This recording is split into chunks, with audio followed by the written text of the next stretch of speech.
Good morning, good morning, good morning, people of the Lot Radio. Welcome to another special episode of Deep Exposure. I'm your host, Russell E.L. Butler, and today's guest will be Ali Berger. Ali Berger is a dear friend who is based in Pittsburgh. You might know them from their extensive production catalog, as well as their DJ sets and live performances. Uh, Ali is a very special person to me, so I'm excited for us to share in some conversation. Speaking of, here he is. This is Ali Berger, everybody. I'm gonna get started with I'm gonna get started with a little bit of my music and a little bit of reflection while we get all set up. This one is Bent One off of my Constructions 3 recording on my Bandcamp.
This is Deep Exposure, and I am Russell E.L. Butler, your host, with guest today, Ali Berger. I just spent the weekend up in central Vermont with some very, very lovely transgender and transsexual folks and friends for the inaugural System Activate, put on by my T for T Love Energy family. Many thanks to Blair, Airstrew, Maya Morrison, Q, all the volunteers, all of the artists involved. It was a truly necessary weekend for me. I would like to say that I'm rested, but I really am not. Saturday to Sunday was a very long haul. I ended up, it's just very loud. Sorry. Saturday to Sunday was a very long experience for me, and I closed Sunday morning. The dance music portion of it and Far Plain gave us a lovely kind of start to the week. But I am changed. I am lighter. I didn't realize how many bags I was carrying into this thing, but I got to drop them all off in Vermont. Next up for me is the end of September. I'll be playing the Musicland event, Slow Motion, a 40-hour party in Hope, New Jersey. I'll be opening on Friday, September 26th. Go to slowmotion.net. I believe it's slow-motion.net to find out more. A lot of legends on that lineup. And now I'm going to play cut from Ali Berger on a special CD that he put out earlier this year. And then we'll get into the conversation.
Hello, hello.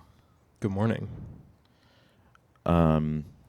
This is Ali Berger, everybody. The question that I always like to start these interviews with is, can you recall for us your earliest memory of music? Yeah. I'd like to apologize in advance first if I'm a little goofy, awkward, or strange because I'm not on. I also had a long Saturday into Sunday. True. Very long. And I also usually meditate in the morning, and then I also usually don't talk to people for a lot of the day. Mm-hmm. So, yeah, I'm feeling a little self-conscious, but I think we'll be okay. Anyway, I'll just cough right into the mic to start that out. I do a lot of broadcasting. So, yeah, I think my earliest musical memory probably being in the car with my uncle and my brother. My uncle was a jazz historian and photographer. Ed Berger is his name, and he often would he treated me and my brother like his kids basically, and he would take us out on weekends to go to parks and usually get food like pizza or go to like a pizza shop basically afterwards, and he would play cassettes of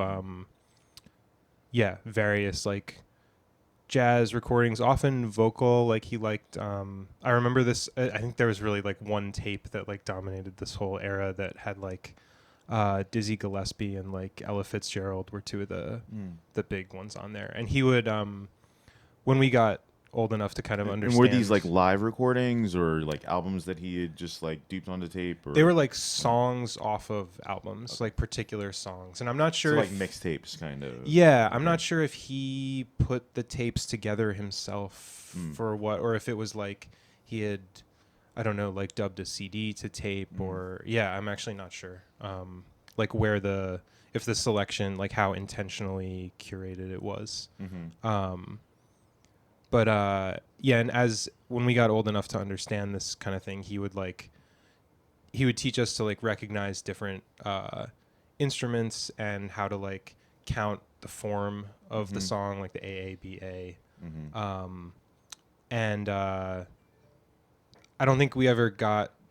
I don't know how good we got at it, but even like recognizing who was soloing. Yeah.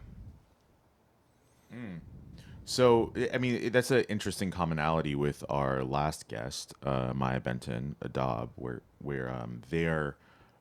their earliest memories come from car rides with their parents, usually long car rides, like across the Midwest and into the South and stuff. And they also had a kind of specificity to them. Like in their case, it was praise music. It was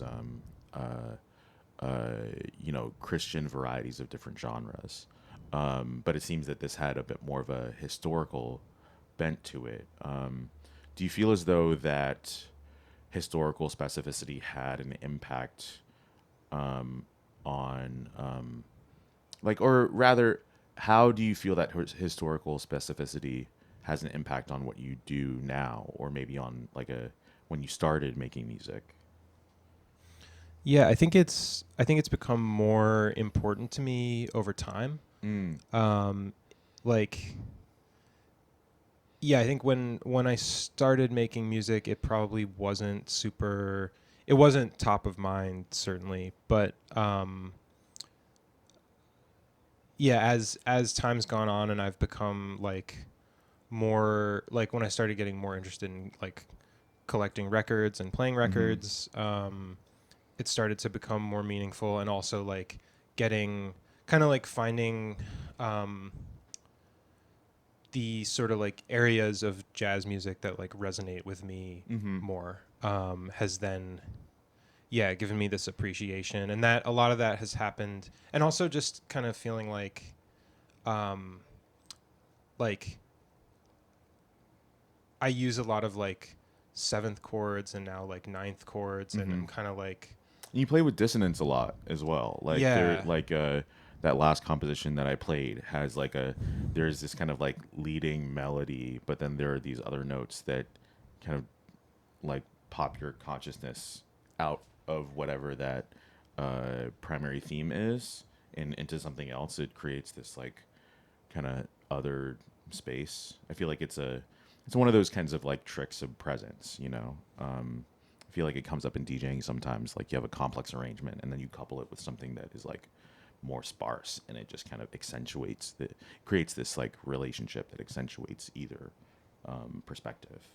yeah yeah I like to like I think in a very um like unconscious way or something like that, it's those those harmony like jazz harmonies just like make sense to me, or it's like Mm. what I want to hear. And it's I mean that's I'm not that like I studied music in college, but I'm Yeah. not that like great at like hearing, and I don't like apply it like directly a lot of the time, although I'm starting to do that a little more, Mm-hmm. inspired by some different perspectives, especially from this guitarist Chris Wiseman, who I've Mm-hmm. been listening to a lot. Mm-hmm. Um, but so yeah, I don't want to like without like making jazz harmony like a monolith of something Yeah. Yeah. like, Yeah. but having I'm like you know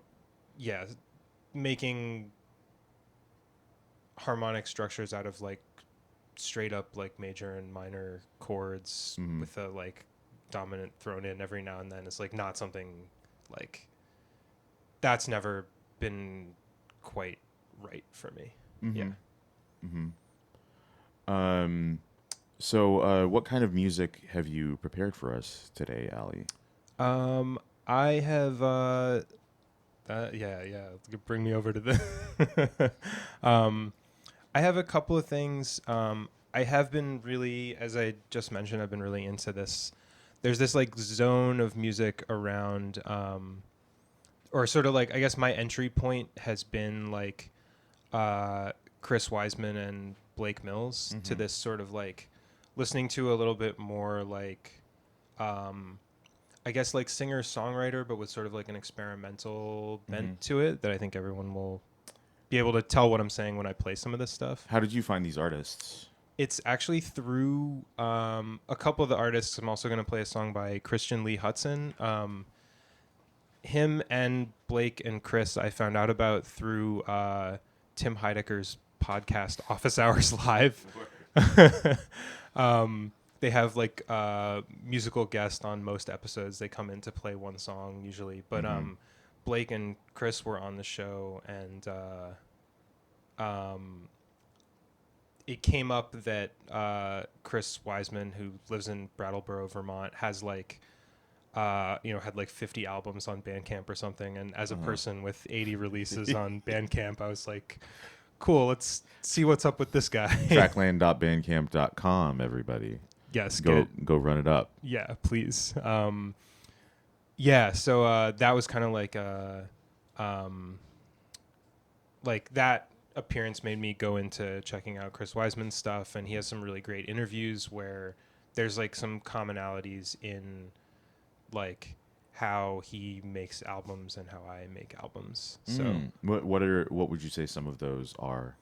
He'll do an album like often in a period of like 2 weeks or something.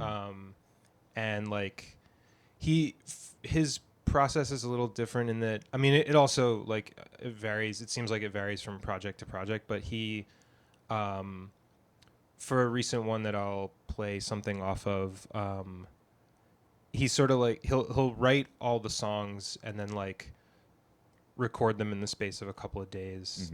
And sometimes it sounds like the writing happens like sequentially. Like he writes, I think previous albums, so like he writes and records track 1 and then writes and records track 2 and then track 3 and like just makes the album in order almost as like one gesture. And also like sort of works improvisationally to some degree, and like Lee seems to be like just have an open approach to the creative process of like leaving things in or playing with recording technology. There's like a great album, I don't have this on me today, but where he insisted on using only hard panning. So things are either in the center or in the left or in the right. And it's great. He like discovers really cool stuff in there. Nice. So what Chris Wiseman song will you share with us? Yeah, let's do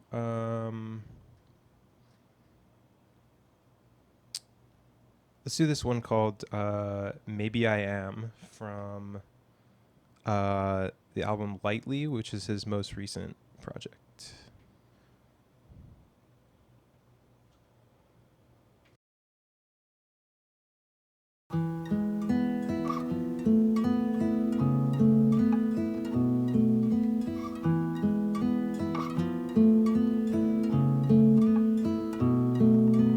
You seem well,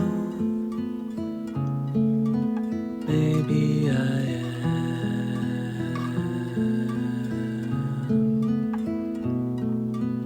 Even though we're in hell, maybe I am.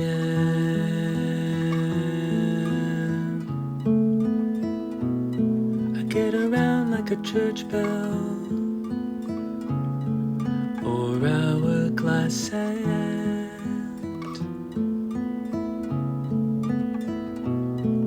If it could fall upward, maybe I am.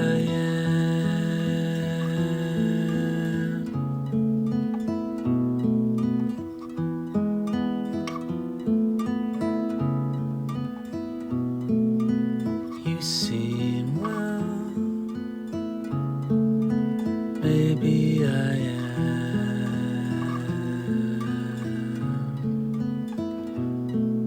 The bat that flew out of the bathroom was actually grand.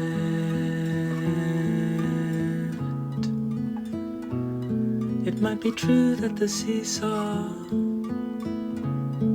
is less out of hand. This beautiful sunlight, maybe I am.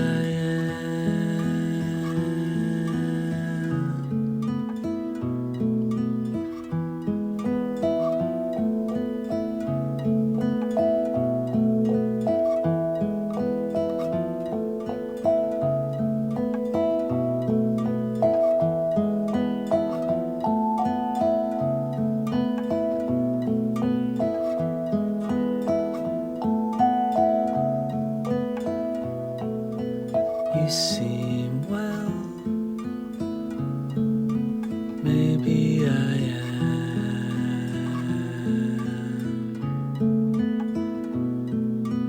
Even though we're in hell,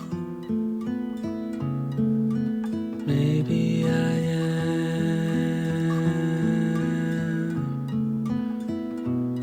I get around like a church bell or hourglass sand.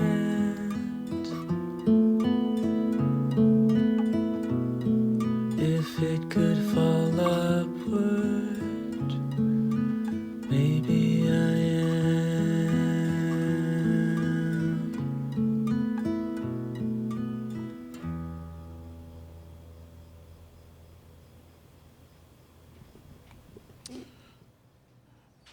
So, Ali, we've talked about this song before. What is special about this song to you? Have we talked about this song before? Didn't we talk about this Chris Wiseman song a couple of weeks ago? I'm not sure. Okay. Well, we why this talked song? about Why do you like this song? we talked about one of the Christian Lee Hudson ones. Okay, that I was we'll- confused. We'll Yes, get into later. yes, yeah. cool. I want to bury that one in the middle of the show. Yeah, this one. But I did remark to you about this song as we were listening to it. This line, "I get around like a church bell or hourglass sand," has been like, it's almost like a Zen like koan or something. It's like, it just makes. I spent a long time kind of like wondering about like what that means, and I think I like the way that I mean, even this whole song has kind of a nice irony to it, because at the end he says, "I get around like a church bell or hourglass sand. If it could fall upward, maybe I am." And then "maybe I am" is answering the question posed earlier of like, "You seem well." So he's kind of, it feels like, I mean, a comment about, and there's other songs on this album that are referring a little more explicitly to just kind of like the moment that we're in the world and how things are. Yeah. So I love how he poses this like really complex answer to like, "You seem well." And sort of references these different things that are, you know, maybe not so bad, but he's also like, so I get around like a church bell or hourglass sand is like, neither of those things get around, right? Like a church bell swings back and forth in the same place. Hourglass sand can only drop. But then he says, "If it could fall upward, maybe I am." So it's like, obviously not well. Or that points to not being well. Yeah, because that's like a reverse of time. Like if we could go back in time, Yeah. the church bell, I think, more of the like sonorous quality, like a church bell ringing, more so than like the physical thing. Yeah. Like the sound of the church bell, kind of like. Yeah, which there's like a lot there too. There's like reverberating as like church bell also, like sonically it goes quite far. Yeah. And kind of like has this like reverberating, like permeating quality, which I think he like meditates also. And I think like one thing that I mentioned this actually in like a Bandcamp message like a week or two ago, like I think it's possible to have this like an experience of being connected to everything or understanding that you're a part of everything, which I think like what I wrote in the message was like, sometimes I imagine that like we're all like, everyone and everything is kind of like touching all the time through this medium of the air. But that's not something I'm imagining. That's just true. Yeah, it's just physics. It's just like atoms and electrons just like, rubbing up against each other at all time. The kind of repulsive force of matter. Yeah. Yeah. So like so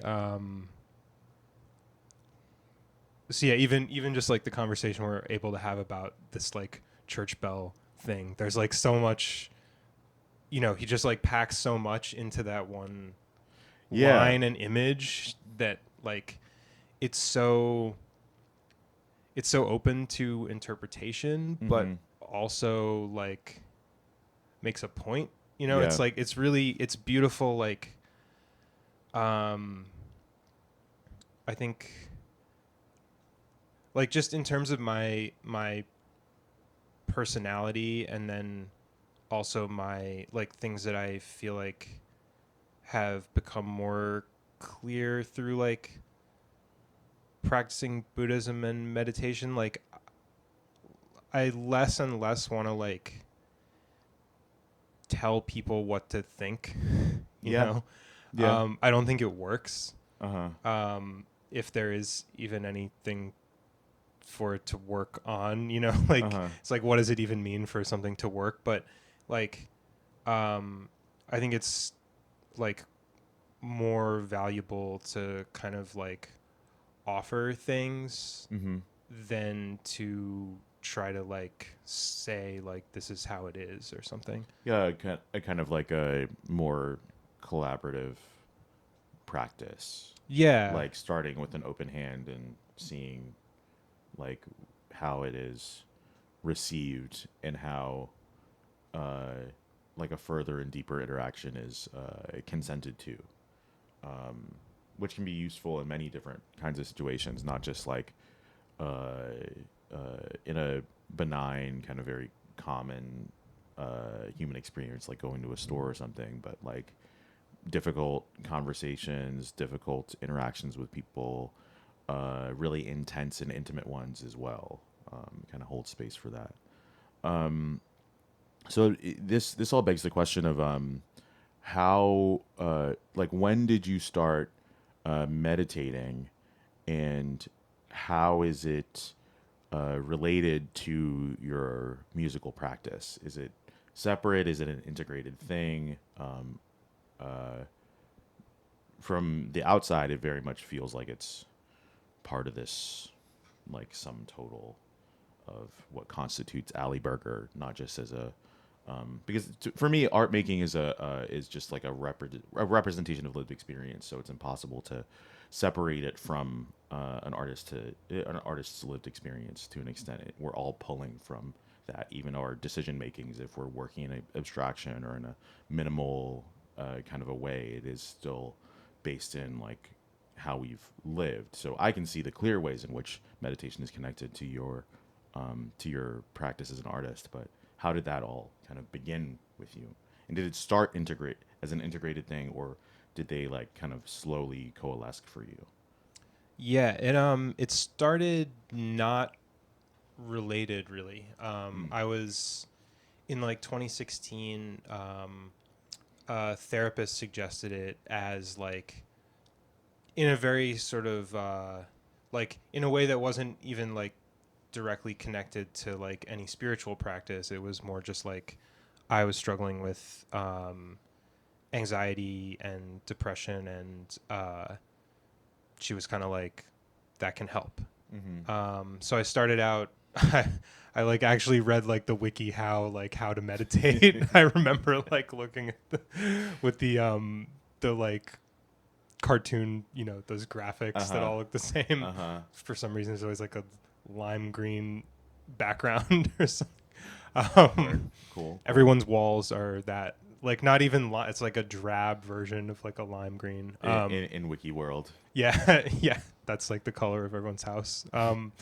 So yeah, I started out just doing like I think maybe like 2 minutes a day or something Mm-hmm. of just counting my breaths from like 1 to 9, and then you just start over. Mm. If you lose track, you start at 1, Mm-hmm.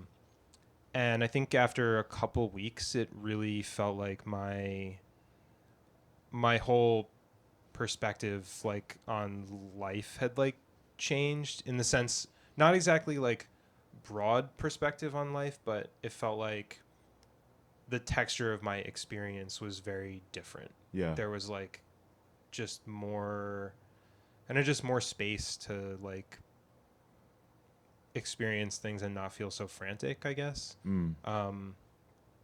And so that in that kind of like I think I ended up sitting for like 20 minutes a day usually. And then in 2019, as I was moving away from Detroit, I read this book called Why Meditate, Mm-hmm. which was written by Matthew Ricard, I think is his name. He was like was like a, I forget what field of science he was working in, but he like left the field to like ordain as a monk. Mm-hmm. And so he wrote this book that was again like a very kind of like more like secular version of a lot of like Buddhist perspectives and meditation techniques from different traditions. And then through that, I started becoming more and more interested, and eventually a lot of like how I practice now is like influenced by Ajahn Buddhadasa, who's like a Thai monk who was very active in the 20th century. And yeah, so as far as how it's connected to music now, like I would say it's not really integrated in terms of like I don't do things like meditate and then make music, or like see it that way, but or I think make music about meditation. Yeah, or like no. this is a thing to meditate to. Yeah, no, there's like I've really I don't do any stuff like that really. But I think the practice of meditation leads to, part of it has been like there's more like openness and patience just in my life in general, and I think that has definitely had a big influence on like I guess what things I'm willing to explore in music. And I guess in a sense, like it's hard to articulate this stuff, but I think like when I look back to like when I first started making music, which was like in the basement of my parents' house when I was in high school, it was something that it was a space that was free of judgment. And meditation cultivates that. There's like you use discernment, but not, and I guess technically it's not really you that uses discernment. Like discernment is like an inherent quality. It's like a quality that we're able to, that sort of like shows up when you calm down to a certain extent, or even sometimes when you're not calm. But it's like, so yeah, just a really helpful frame has been like allowing these qualities to sort of lead the way instead of being like, I am meditating, I am doing this, like I am choosing to focus on the breath. You can sort of get a little distance from that by thinking of it as like discernment chooses, mindfulness renews the intention to pay attention in that way. But yeah, I think for me they both kind of, like making music and meditation both are means of cultivating that kind of like space where you can like just let things happen, and not be like holding on tightly, like looking for a certain result. And they're also both like mirrors in a way, because when sitting down to meditate or to make music, if you're paying attention to some degree, you'll notice, like, I notice either like the instinct to judge what I just recorded into the sequencer, or to judge like the thought that just popped up, or to judge the fact that like it's uncomfortable today to sit. Like, it's also a way of like seeing where you're at. 'Cause it reveals, like, I mean, and in making music, it's really clear, like when things are flowing and when things are not flowing. And then it becomes like this like laboratory for like understanding that experience and learning how to like work with it in a way that's skillful, so that you can kind of like, if you're sitting down and it's really not working, you can find the things that are making it not work and relax them. Mm-hmm. Yeah. Mm-hmm. It's an interesting kind of dialectic that I've noticed with these two things, where meditation seems to function as this, and correct me if I'm wrong, but for you it seems to function as this uh, uh, means of observation, and then the music making practice is a means um, uh, of documentation. Perhaps is this resonating with you? Um, in a It seems like more feedbacky than these like very separate categories, but that's at least what's kind of picking up. Yeah, yeah. I think. Yeah, I think. I do. Yeah, I think documentation is true to a certain extent in that, um, it. It Yeah. sounds like journaling, like the way that Yeah. the way that you're explaining making music. It sounds like journaling, Yeah, I think that's. and journaling is a part of a observational process. It's like a place to, or at least in my interpretation of this, where it's like a place where you just, um, you've done a process of noticing what is going on in your life, and then you take that process and like place it into something, and then that feeds back into the observational process because you get more of this discernment. If I'm understanding discernment correctly. Yeah, yeah, I think so. I think I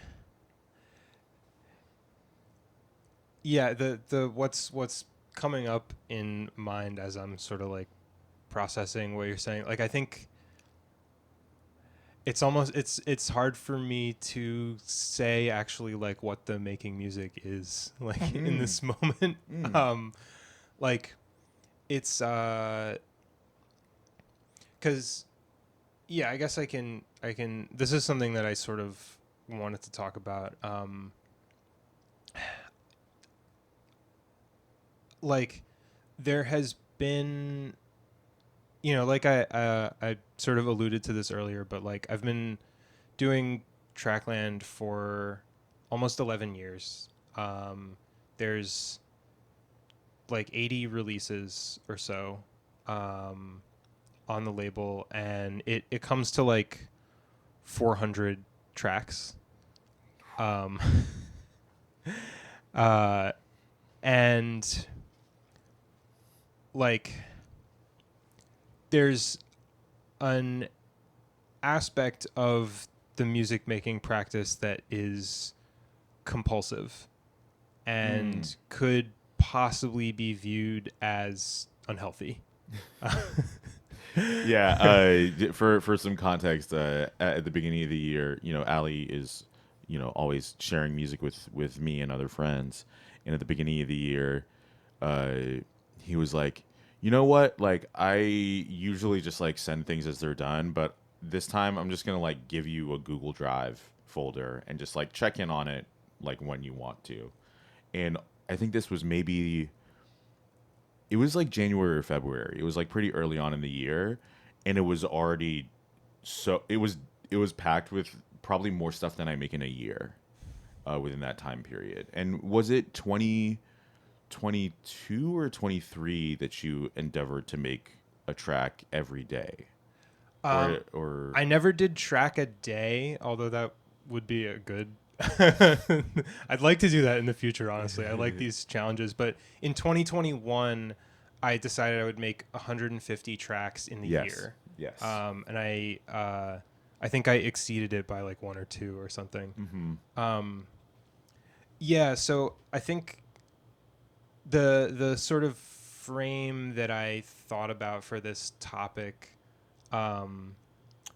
was kind of like, I would say there are like, you can kind of understand what I do on like three different levels. I think one level of it is that like I have this interest in like house and techno primarily from the 80s and 90s and how that was created, like and I enjoy from a matter of like instrumentation and studio practice.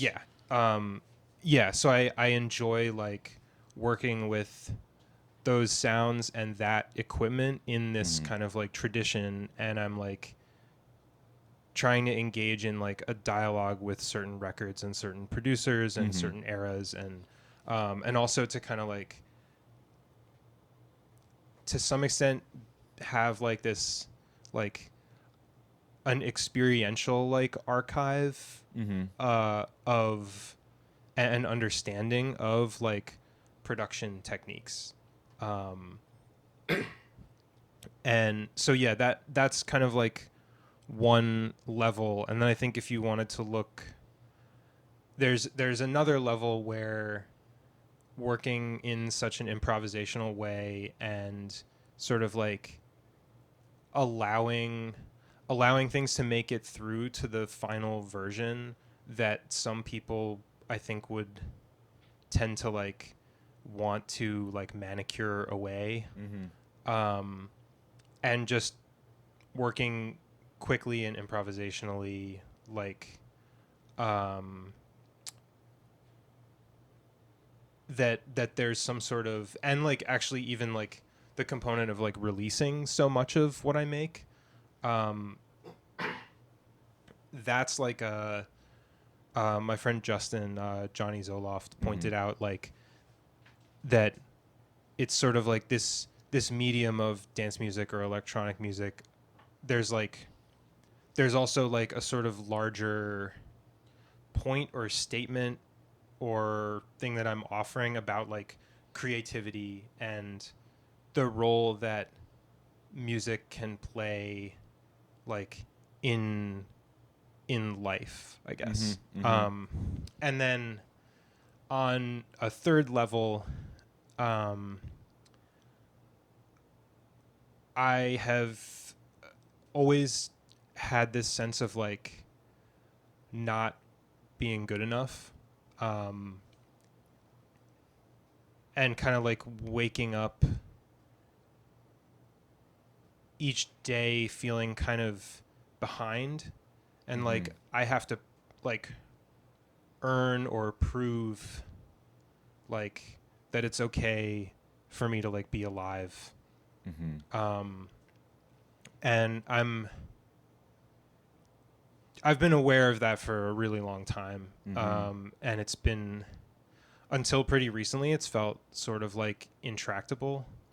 But, and there's been movement on that in the last few months, and I'm really grateful for that. But it also like basically, and I think part of why I'm having trouble answering this question about like what the role of making music is that in a sort of like unconscious way, the role of making music has been to try to fill that space. So it's like if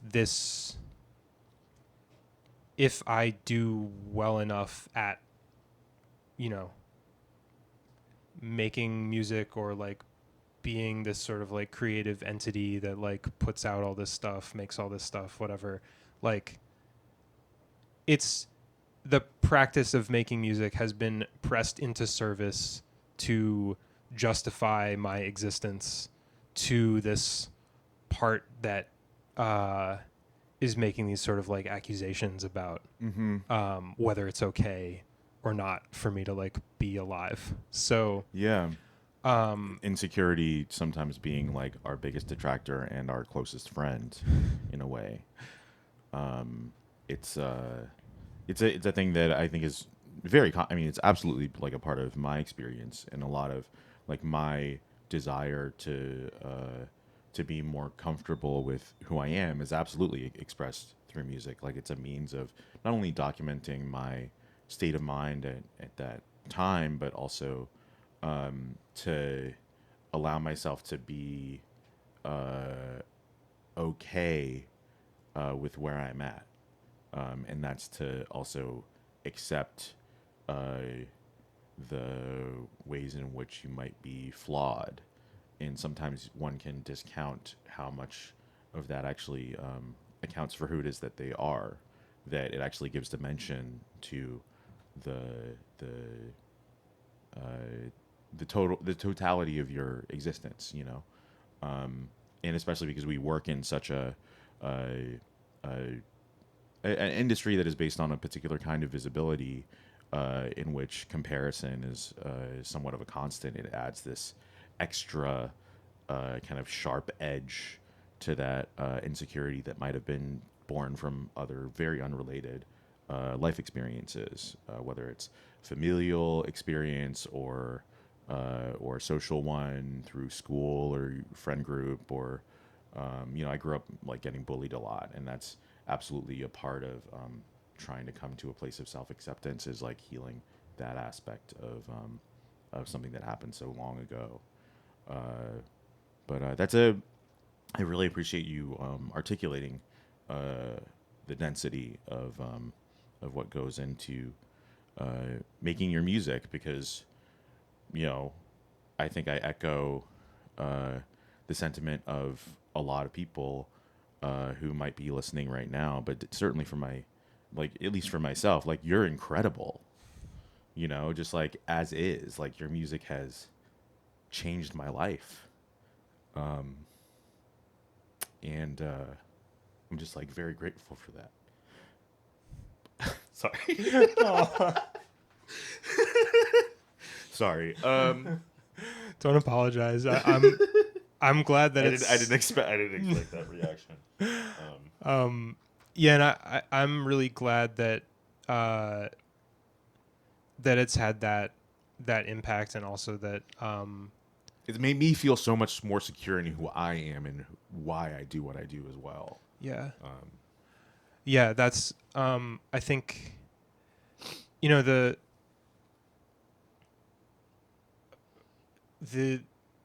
like the process of making the music, like the in the moment experience, I think is what like probably what drew me to it initially, is that it's something you can get absorbed into, and there's also like the in getting absorbed into something like that, it's a relief from feelings of inadequacy, because there's just no room for them at the time. Yeah. And the sort of like and then also there's this like amazing feeling of like having created something that wasn't there before, and having this like I think there's ultimately trying to fill that void with music is not gonna work. It hasn't worked. Yeah. Yeah. This is a realization I came to like some years ago, is like especially when it's when you start to commodify it more and more, it feels like starts to feel like a little icky. Yeah. To like be making this thing off of your unreconciled stuff. Yeah, and the wound is not something that can be solved with any sort of work like that. But it is an attempt to like fill your own cup, right? Yeah, Like, and maybe it's a different. You kind of, at least for me, I found out that okay, I can do this in other ways that are maybe like more sustainable, that keeps the cup full for like longer. Yeah. So, but I do like in like the recordings are kind of like the result of that experience of like getting that relief and enjoying like making music, and I'm really grateful that like this has been the way that this like core pain is like expressed, and that it's been something that has like brought me closer to a lot of people, you included, and closer to myself. And it's just music is great. Ultimately. On that note, what would you like to share next? I think I'll share a short um, track that I made while I've been out here. Cool. Oh, awesome. Yeah.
So, Ali, I'm sure the people are very curious. How does the creative process start with you, and why do you use the? We went a little bit into the surface of like why, like for historical reasons, you use the things that you use, but why do you find them to be the most effective means of like applying what you want to do creatively?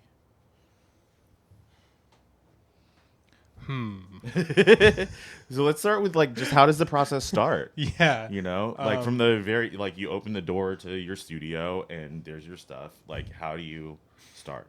Yeah. My studio's in my bedroom, so usually I'm already in there. No door, maybe one day. Um, but which also I think that's kind of an interesting thing for people to think about when they listen to stuff. It was most likely Yeah. recorded in my bedroom, so it's very intimate. I mean, me too. I can count on one hand the amount of times that I've been in a like legit studio environment with like a desk and separation and all that. kind of stuff. Yeah. It's like all, and such an interesting thing to have like such a personal space constantly be replayed in these like very, very public settings. Totally. Yeah. So yeah, usually I will start. Yeah, maybe I'll take as an example the track I just played, like, because I'm having trouble summoning this up for some reason, but I think basically, yeah, I just kind of like lay something down into like a sequencer usually. I've spent a lot of time using like the Boss DR5, which is like a drum machine slash sequencer. The MPC 1000 and 2000. I'll just drop. We'll just do all the letters and numbers now. Yamaha QY70, which maybe I'll play a QY70 track soon. But yeah, the QY70, the QY700, the Yamaha QX21 is also really cool because it has no screen and basically the editing functions are like really limited, and you have to kind of like commit to things once you like do a part. So yeah, it kind of starts with, sometimes it'll start on a drum machine, although lately I like to do like, I think even if you're only going to have like one or two sort of like instrument sounds, either like melodic, harmonic, bass line things going on, like I find it starting with those puts like more of a face or like an idea to the track, whereas when I start with drums, it's harder to kind of put that stuff in later. So yeah, I'll Like, do you have a often, melody or a harmony like in mind when you start? no, I kind of just like mess around on the keyboard until something comes up, and sometimes there'll be like with the QX21, it's great because it has like step entry. So basically what that means is like it's a non-real-time way of inputting notes. So I'll have a keyboard connected to it, and you press record, and then when you press whenever you like release, you like press a key or some number of keys, and whenever all the keys are released, it records whatever notes you had into a given step and then advances to the next step. So you can basically like think between notes, like you can think about whether you want to put like a rest or to hold the note from the last step, or to put a different note, or to put a chord. And you can come up with like these very kind of Jeff Mills sounding like 16th note, like like kind of sequences. And sometimes that's a really great way to just like get something down. So like finding some idea that I like, just through like, usually through playing around, that sort of like becomes that's like the foundation of the track. And then there's sort of adding things like on other channels of the sequencer, going to other equipment, or starting to put some drums in, and then just kind of like it emerges from there. Cool. Yeah. Cool. What thing from the QY70 would you like to play? Yeah, let's play. And for those who don't know, the Yamaha QY70 is built as a keyboard sequencer. So it's a sequencer that has like a bunch of preset sounds in it, like drum sounds, different modeled instruments, and it has certain limitations, but you can really like make an entire track off of this very small machine. It's very capable, but also with enough constraints that it ends up being very effective creatively, because once you kind of max out what you can do with it, then the next process can start, which is this, which I would define as like a discernment. You have like this overall structure, and you're making very considered considered informed decisions about like what stays and what goes from as simple as I can kind of explain the process. But what is this track, Ali? This track is untitled. It's from I recorded it maybe a couple months ago. It will be on. This is part of it's the second track of an album that I made in that sort of like style of like I made track 1 and then I made track 2 and then over the space of a couple weeks. Something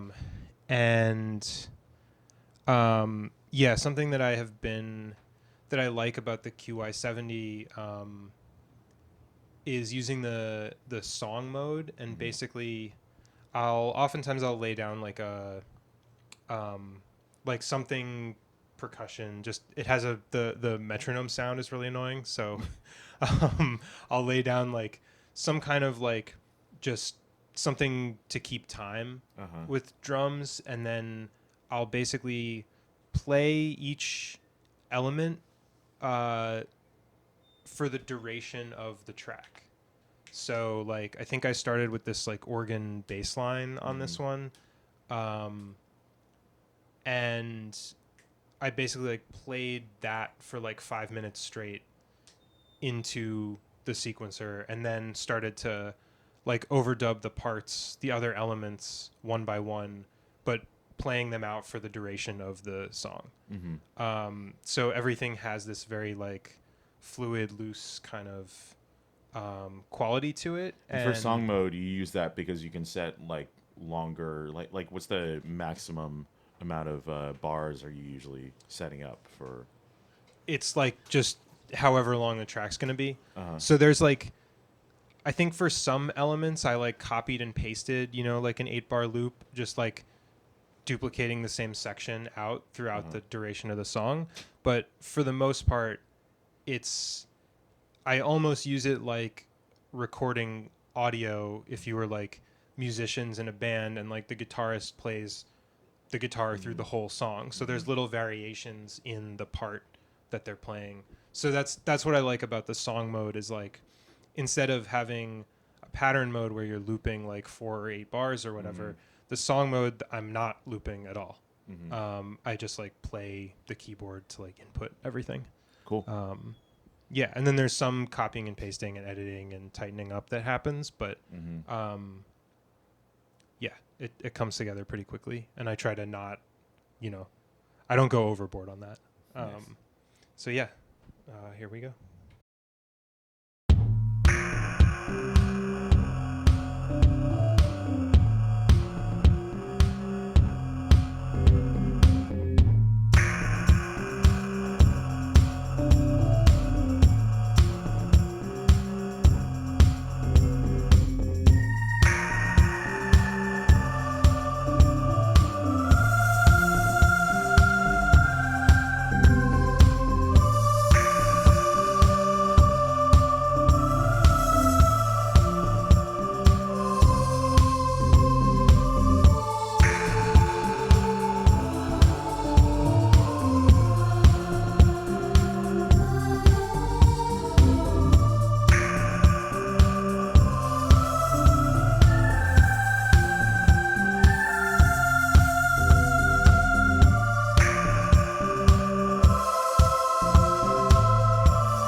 More and less, I'm certain. More and less, it's all the same. More and less, nothing is subtle. More or less, everything has changed.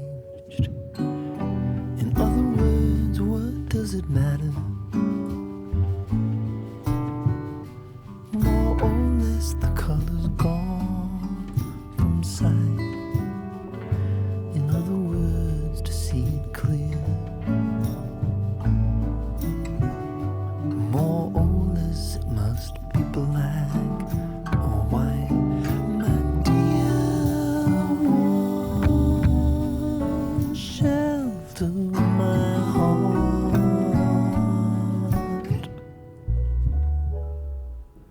The sky has grown dark. The sky has grown dark.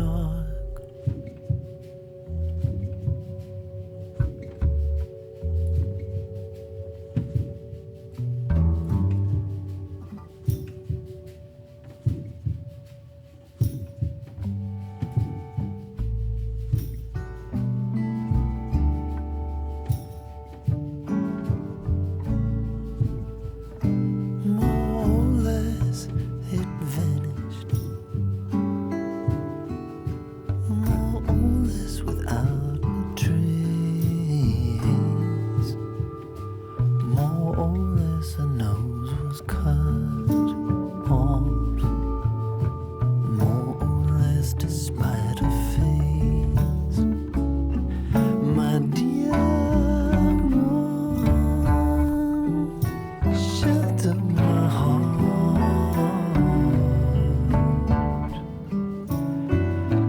My dear one, shelter my heart.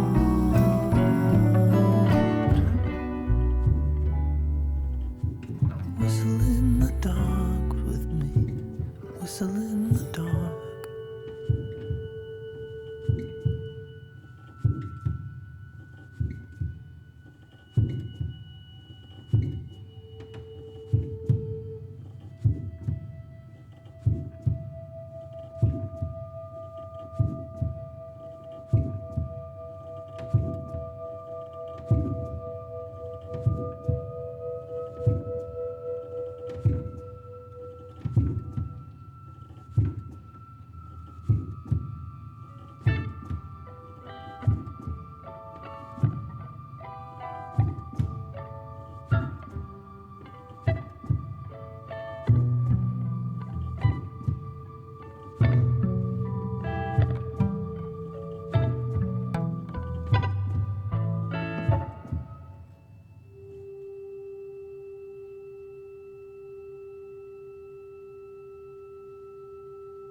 All right, shout out Groove Trackers, shout out Solar Ansari in his house. So Ali, this really begs the question: are we going to get an Ali Berger guitar singer songwriter album? Inquiring minds want to know. No. Would you ever produce someone's Hell yeah. album? That would be really cool. I could imagine you like, in the room being like, not that chord. I would I think what I would definitely be interested in working with vocalists in different capacities. I think I have a lot of stuff that could lend itself to like someone could just like, I hope this is the right industry term, top line something. Like I don't know, so the folks listening can tell I'm us. just gonna take your word for it. Like, yeah, I would like. I have a lot of stuff that I think people could like. That could be like turned into songs if someone wanted to sing over them, and I'd be open to that. Also open to like writing stuff with somebody or making demos with somebody in mind, and then, like finishing that stuff, and that's in this sort of like experimental sort of pop-ish zone like that. The track I just played, the QI70 track, like I feel like somebody could definitely sing on that or something like that. But also like I would totally write like some like vocal house records is another thing that I would love to do. So yeah, if someone, I would really want to work with someone who has like experience like writing songs and like singing in that kind of style. I'm excited for more Ali Berger collaborations in the future. I can say for my own artistic output, it's becoming clearer and clearer that there are like my solo projects are like so siloed and have their own.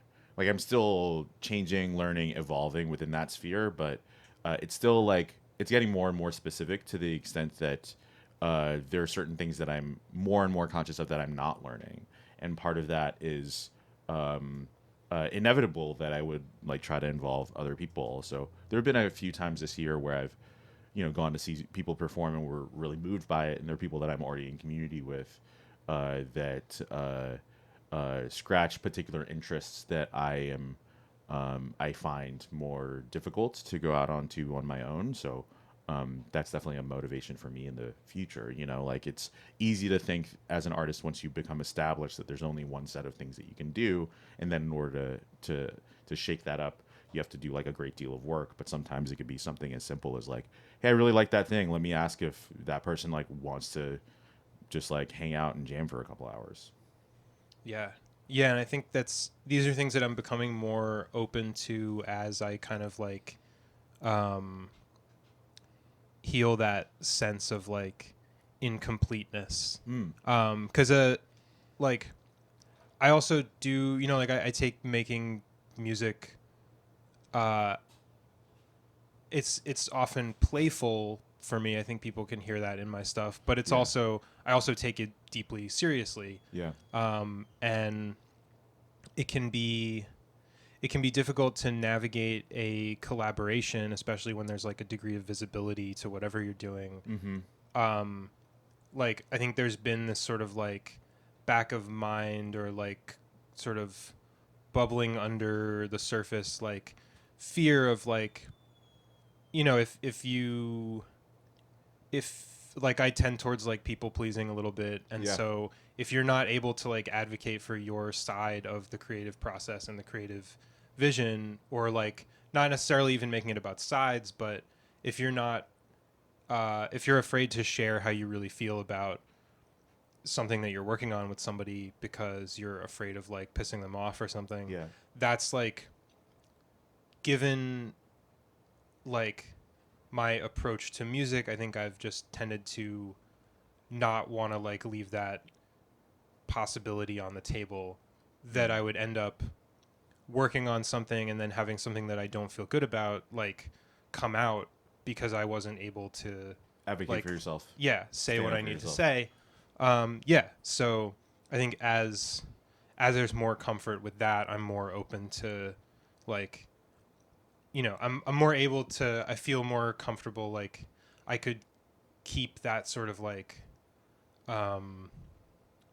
integrity in terms of like being anchored in myself and how I feel about things, like, while working with someone else, and also even have that, like, be as, like, being relaxed is really important in the creative process for me also, and so being able to be relaxed around other people in that way is an important, like, aspect of a collaboration going well.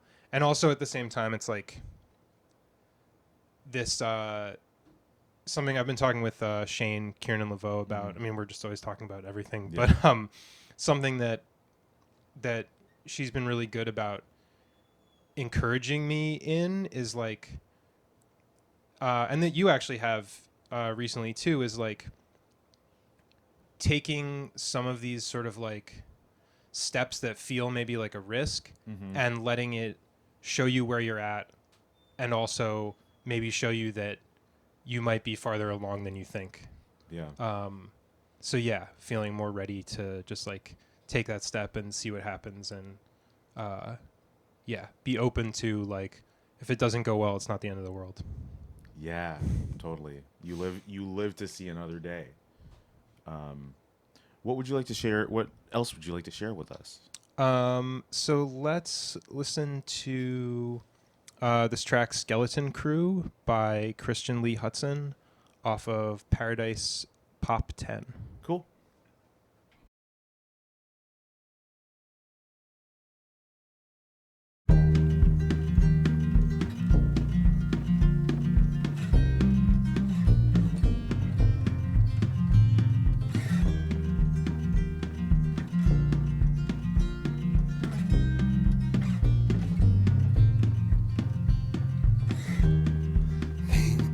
Incarnations, congratulations. Litter in the grass, broken champagne glass, building the crib, sleeping in sheds, just the skeleton crew, singing for Julia, hallelujah,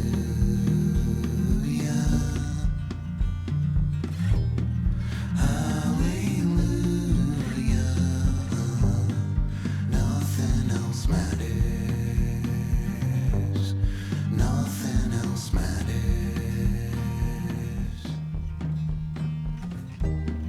Once a week, pick up league, post game with Ricky, glove box whiskey, something hiding in the silence. When we were kids, boys didn't kiss, so we never did. Just snapped out of it. Nothing else matters. Nothing else matters.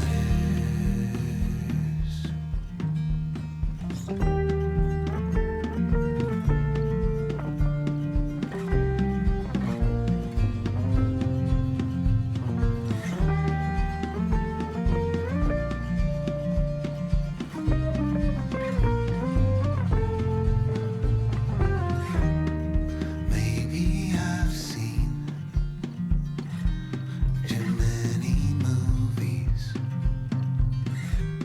but at the recital, I kept my eyes closed. Heard your fingers move over Claire de Lune. It got me thinking. You and the baby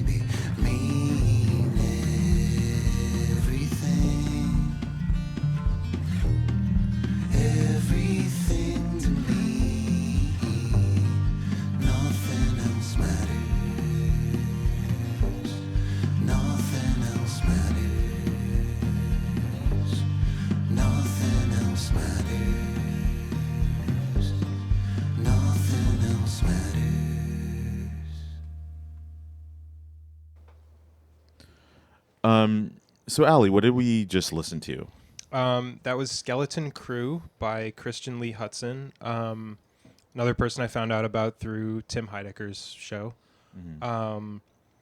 This album, Paradise Pop 10, it's like pop, like short for population, is it's really incredible. Like the songs are all like they're just kind of like perfect, but don't feel like forced in any way. And there's kind of like stuff that's like I'm not that well versed in like contemporary sort of like whatever like pop or rock or singer songwriter stuff. Like I don't when really, you played like, this for me a couple of weeks ago, I was like, "Oh, this like reminds me of Elliott Smith," and you were like, "Who?" And I was like, "What?"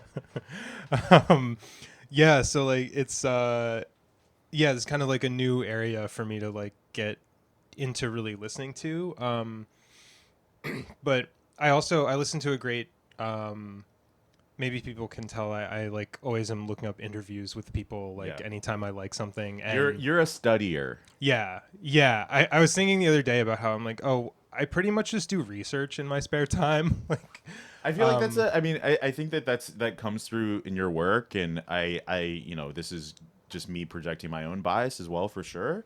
But like I see in your work that there is a great deal of study, like not just in terms of like how you produce and the results of those productions, but like what ambiently goes into those things. Like I am also a person who is, reading things, looking up interviews, reading critical theory, reading literature, having conversations with people about complex ideas. It's a motivation for the show, of course.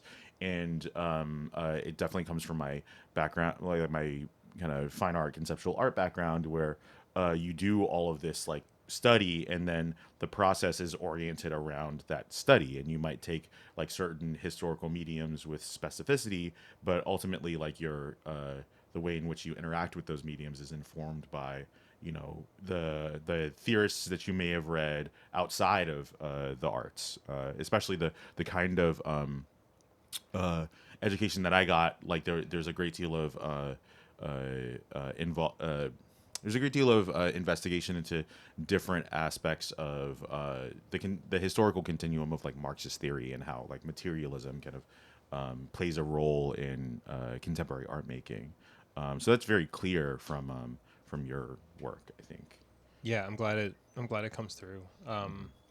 Yeah, there was an interview with him on this. I forget what the podcast is called, but it was about like this guy like interviews songwriters, but pretty much just as writers, not as much as like musicians, or like there's not like music industry type of talk. It's really just like, how do you write? Yeah. And it was interesting. I feel like this happens a lot with like stuff that I like. You find out that like the process is like kind of inseparable from the result. And what I like about how sort of like again, I think there's like an openness to like he tells stories, I think, more than like Chris Wiseman or Blake Mills do. And the song we heard earlier a few tracks ago was a Blake Mills song called My Dear One. Just realized we didn't shout that out. But I find the same kind of like openness in these stories where he's not kind of like telling you what to think or like hitting you over the head with it. And then I find out in this this interview that his writing process is also very like kind of open, and is sort of like adjacent to some journaling stuff that he does. But he talks about one thing that I really appreciated was he was like he said he doesn't really, it's not like he has an idea of what the song is going to be about and then he writes that. It's like in the process of writing the song, what's happening like emerges. And I really appreciated that, because I have tried to dabble in like writing lyrics a little bit here and there, and I think that it's just like really freeing to be like, oh, just because I'm writing words now doesn't mean I have to do it differently than the way I write music. Yeah, so the reason I wanted to play this specific song, I mean, I think I'm discovering like I really enjoy songs that have sort of this like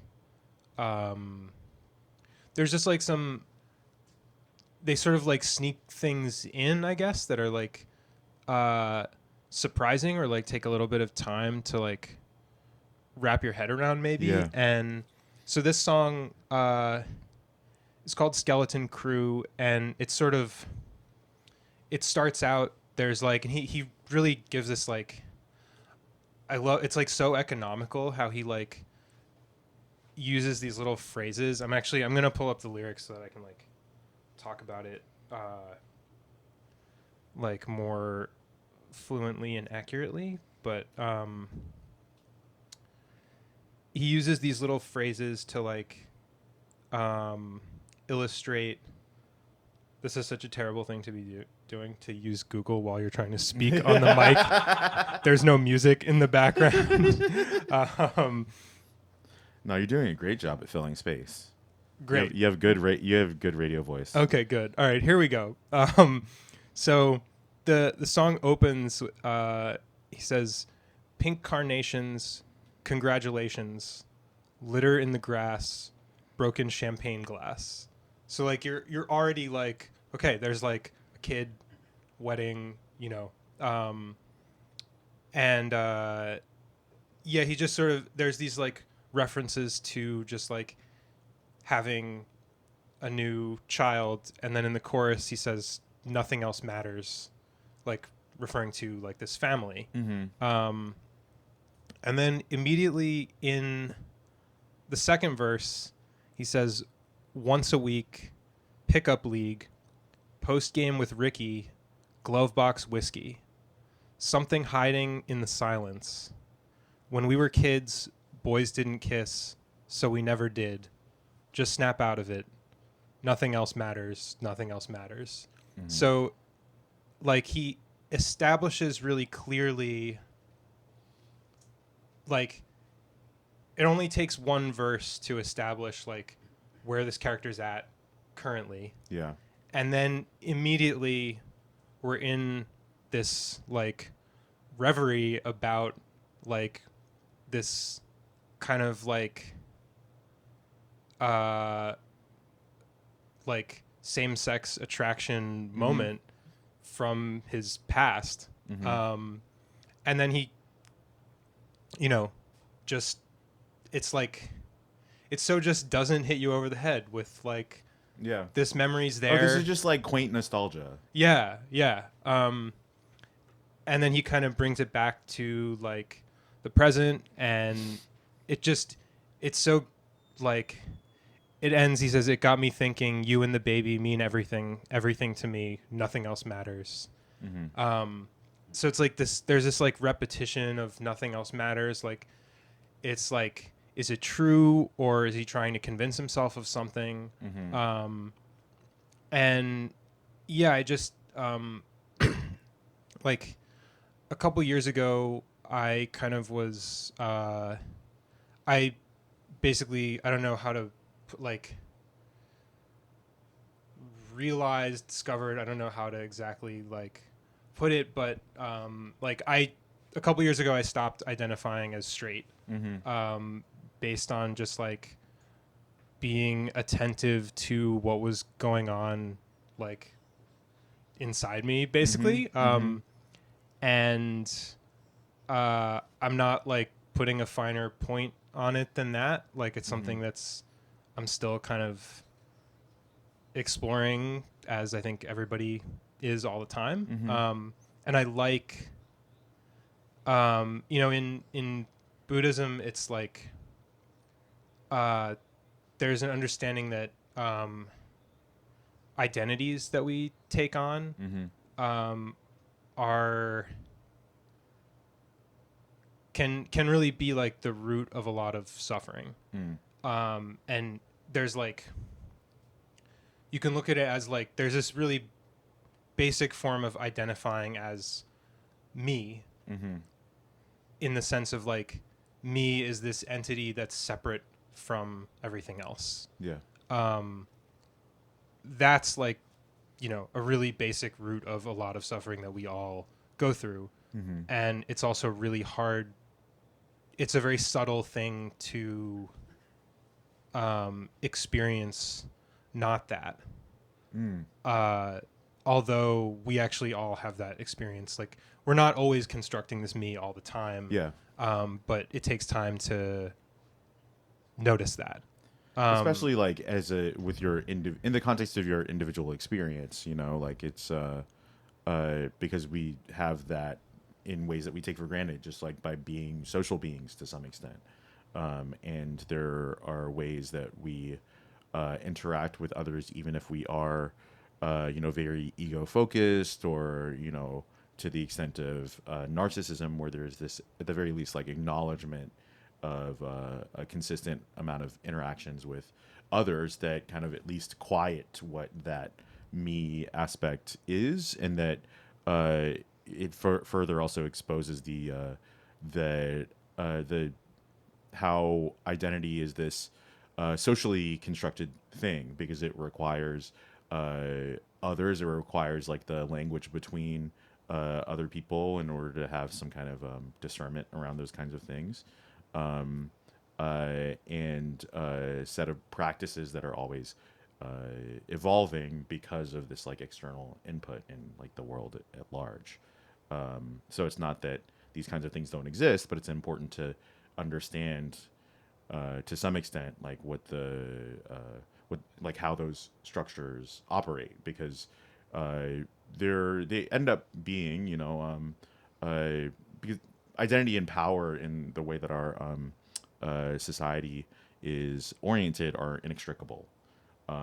So to come to at least some greater understanding of oneself, and this kind of self-definition, it's kind of an accounting for like what's happening on the outside, it seems.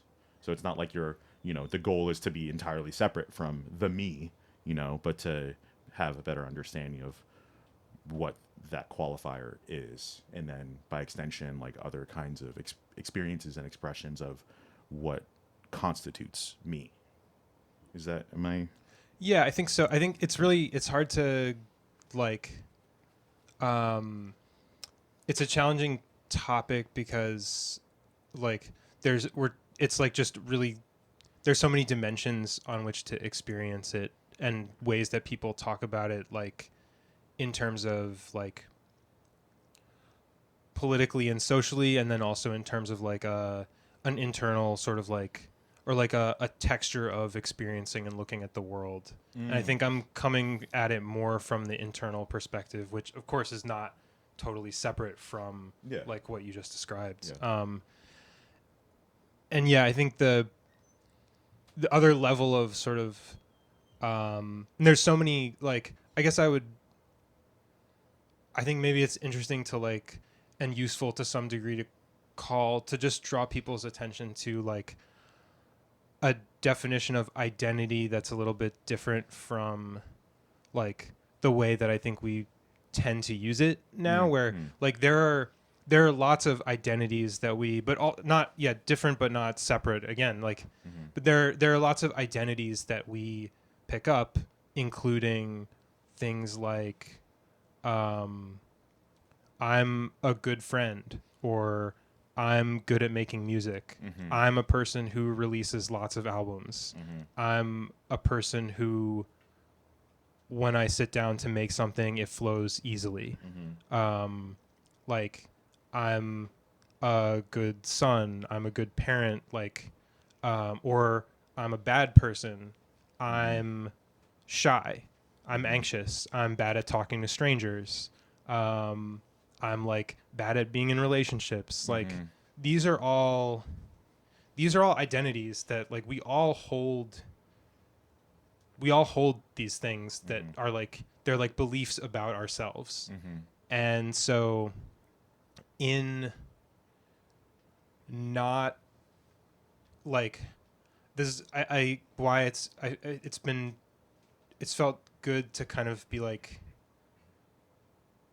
to drop the label of like and the identity of like straight, but not put anything in its place, because it just like I feel fortunate to be trying to like release myself of the expectations that I had for myself as a straight person. Like, I'm not attracted to people who look like this or whatever. Like, those are things that, like, they're sort of like trying to fix something that's dynamic and trying to like almost like predict or determine the future. Whereas like nobody actually knows, you know, someone could come along who doesn't fit your definition of your sexuality, who you're like really into. And why restrict yourself from that? Other than like various kinds of fear, which in many cases are legitimate because our society is fucked up. But at least to be honest about that, like within ourselves first, I think is important to the extent that we can do it. So I think one big message of like Buddhist practice for me has been like considering these kinds of identities and how I can like relax that kind of holding. And then it's amazing like the extent that we can hide from ourselves like what's true. Oh man, for like a long time. Especially as an artist, you know, like a delusion is a part of it. Just to it's a part of the process, even to be like I have enough confidence in my skills that it will create this thing that has this outcome, when you can't anticipate what the outcome is going to be or how your skills are going to show up when you're trying to employ them. Or to just think like I'm going to be materially successful in one of the most vulnerable, industries as a worker that I can be a part of. So it's interesting to kind of name that, and it's not like a fixed identity or fixed destination that you've agreed to. It's more a journey and an information gathering kind of scenario.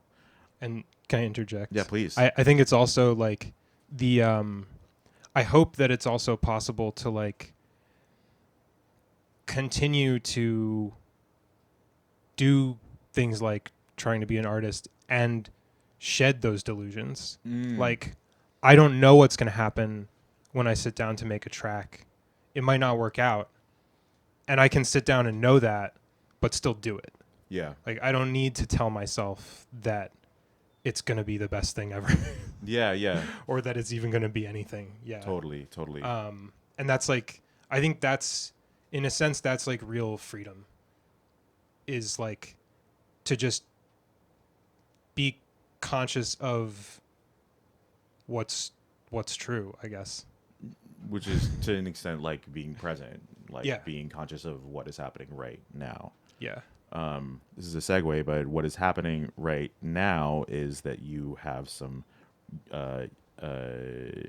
Trackland has pivoted towards physical releases in a very significant fashion in the last year or two.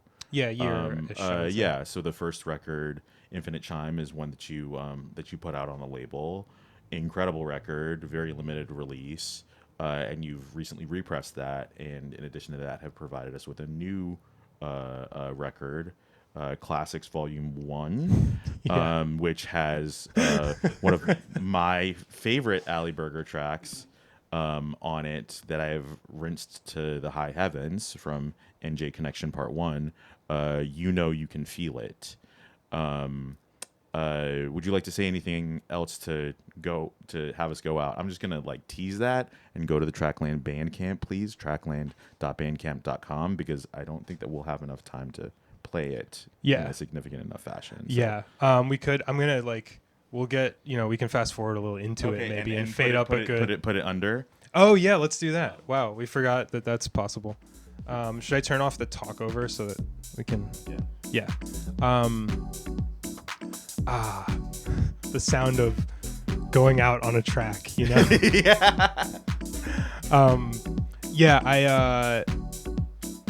This is a very fitting one to end on because I've always appreciated your support of this track, and I knew that it's a little bit tongue-in-cheek to call a record Classics Volume 1. I mean, especially... I was gonna ask like earlier, like, oh, when are we getting the Ali Berger Greatest Hits? And it's like, oh, you're doing that just in little drips and drabs. Yeah, I did put and the reason it's called that is because it's 3 of the 4 tracks are previously released. Yeah. They're all from 2020. I would like to keep putting more stuff on records. So if people have like specific requests, I mean, obviously I have ideas, but feel free to hit me up. But yeah, this one. Wave chords on vinyl. Oh shit. This one I knew had to be on the record because, like, you're such a good friend and such an important person to me in life and in music, and like the way that you've gotten behind this track, and also like that you like put records so forward in your practice. I was like, it just has to be on there. It just has to be on there. I take it as a gift, you know. I appreciate that. I really appreciate that. Yeah. I think that pretty much covers it. Yeah. Well, thanks so much, Ali. I really appreciate the time that we've been able to spend together. Me too. Excited to see where else this friendship leads us. Same. Love you. Love you. All right. Have a good day y'all. So long.